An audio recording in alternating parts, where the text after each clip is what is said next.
Whoa there! All of a sudden you are seeing so much more of my living room than usual. That must be because we are now learning a trick that requires quite a bit more room. That is, today we are learning about anti-spin flowers. Let's dive in. Drex here from DrexFactor.com, teaching you poise spinning and flow arts to benefit your body and brain. And today we are learning how to turn those linear isolations from yesterday into full-on anti-spin flowers. Pretty cool, huh? Before we dive in, I just want to give a quick shout out to the friends of the channel. Big thanks to Dark Monk, Flow Toys, Pyroterra Light Toys, LMF Props, Spinballs, and Ultrapoi for helping to make the videos on this channel possible.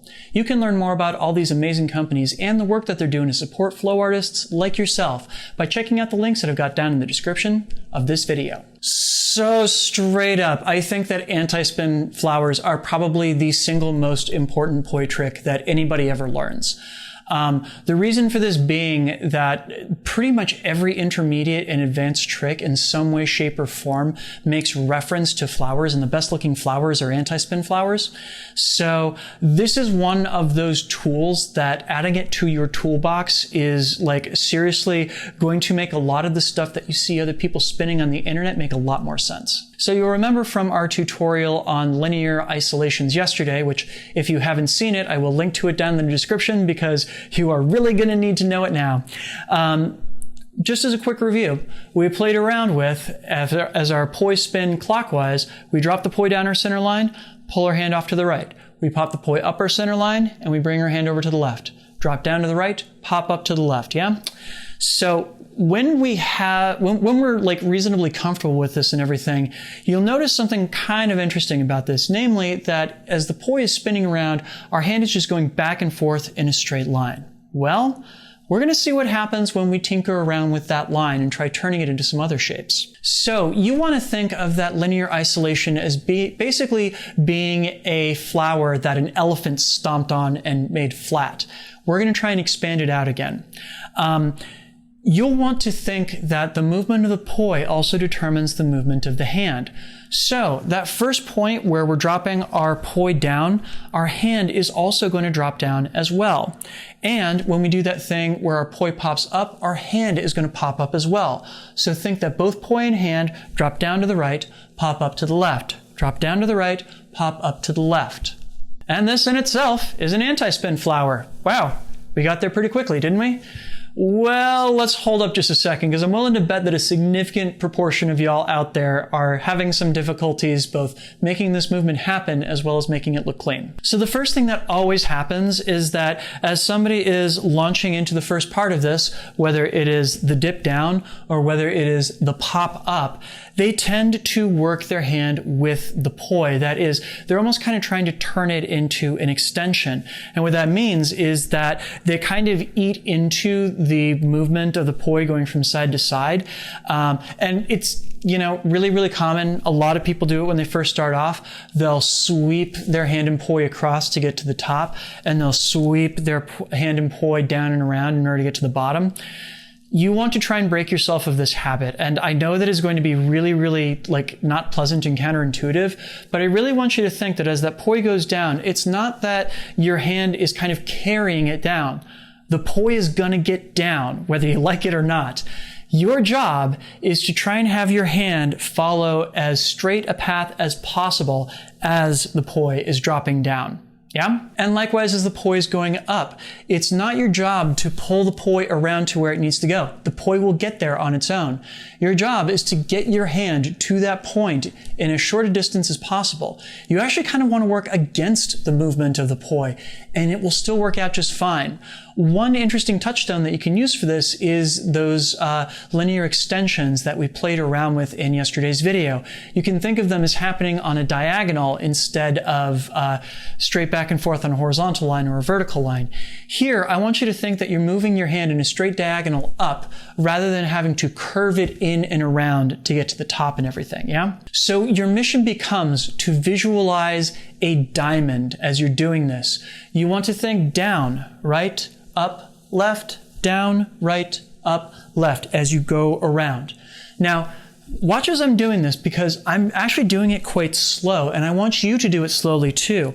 I want you to do this as slowly as you possibly can while retaining control of the poi. This is one of those cases where it's going to be really, really tempting to try and spin the poi extra times as you're going around.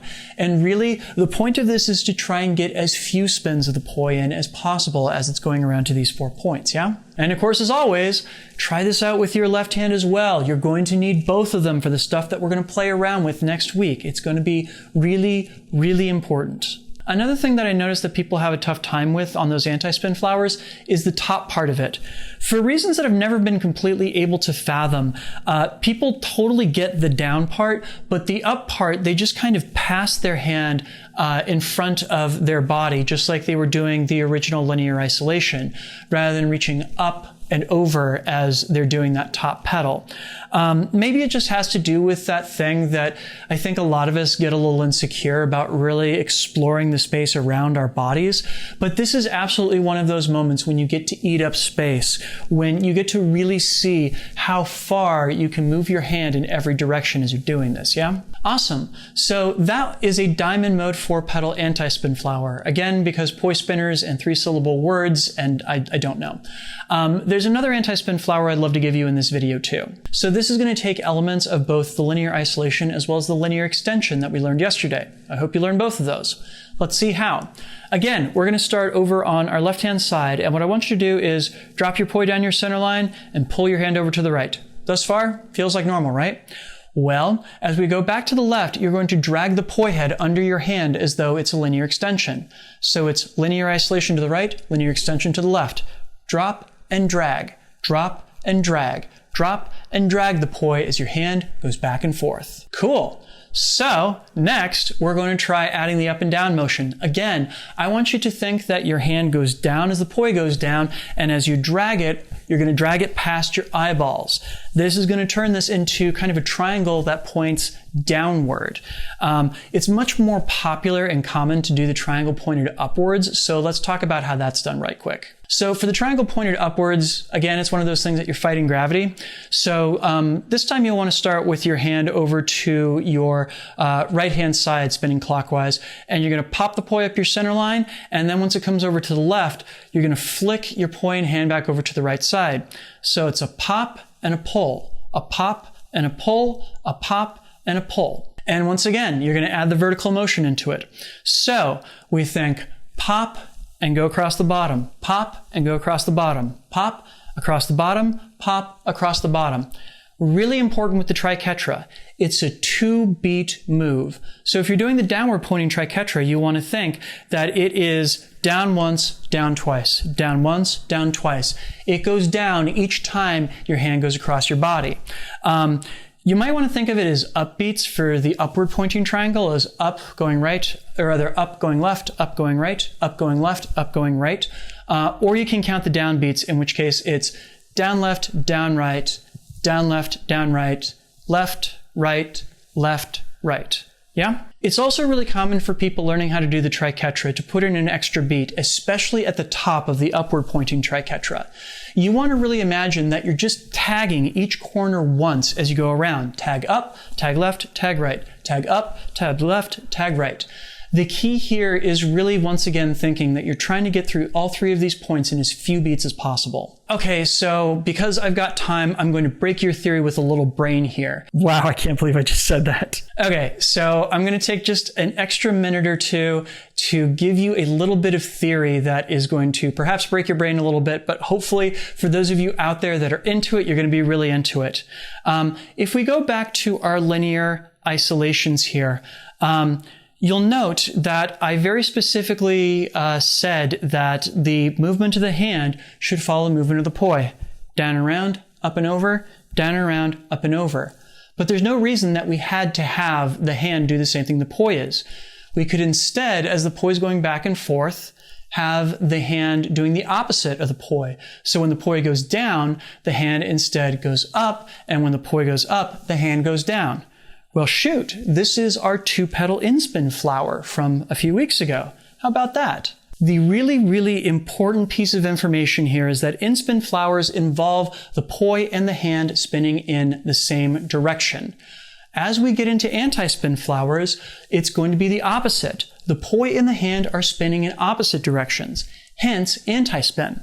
So the key takeaway here is that 4-petal antispin flowers and 2-petal inspin flowers are basically mirror images of each other. They've kind of been turned inside out relative to each other.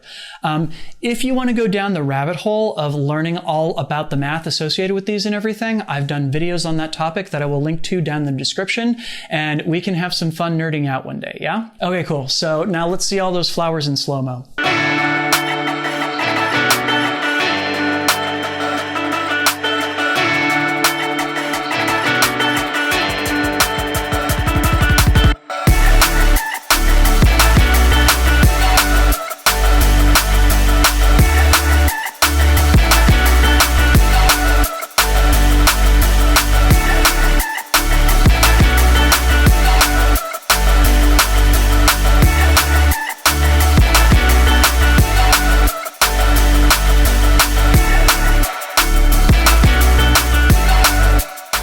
Awesome. As they say in Star Wars, you have taken your first steps into a much larger world. And anti-spin flowers are definitely one of those things that when you open that door, all of a sudden there are so many things that are available to you. We are going to go much deeper into the applications of anti-spin flowers, as well as how to do them in all timing and direction combinations starting next week. But in the meantime, I at least wanted you all to get started on the basic concepts there, yeah? So at this point, we have officially moved past all of the material in my Spin Poi Like a Rockstar course.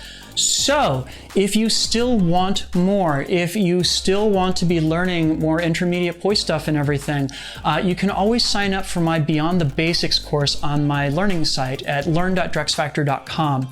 I am offering a special deal on it. It is half off during the quarantine if you use the code COVID-19 at checkout. It covers things that I will not be covering in this daily tutorial series, including things like behind the back tricks and giants and the like. So if you really want to get deep into that stuff and everything, I highly recommend taking that course because it's also going to help you out in getting further into your poi journey. And of course, please help me get the word out about these tutorials. Make sure to like, share, and subscribe so that more people can discover all of this awesome stuff and join us in the flow world, yeah? And of course, if you are enjoying this work that I'm doing, producing a tutorial every single weekday during the COVID-19 outbreak and everything, then I would really appreciate it if you would consider supporting this work over on Patreon, like all of these nice folks did. Patreon is the reason why I am not stressing out about rent or food right now, despite the fact that many of my friends are. I am so grateful for the support that I have on there right now, because otherwise I would be living in a very, very, very different manner right now, and I probably wouldn't be able to produce a video every day like I have been for the past 7 weeks, question mark? Anyway, if you have the means and you would like to support this work, and I totally understand if you don't, but if you do, please head on over to patreon.com/DrexFactorPoi and sign up. You'll get early access to all of my content as well as a say in what topics I pursue in the future. So give that a look, please and thank you. All right, so tomorrow's Friday, and you know what that means. It means that we're going to take a bunch of tricks that you've been learning from me and put them together into a combo. So join me here for that tomorrow. Thanks so much, and have a good one. Peace.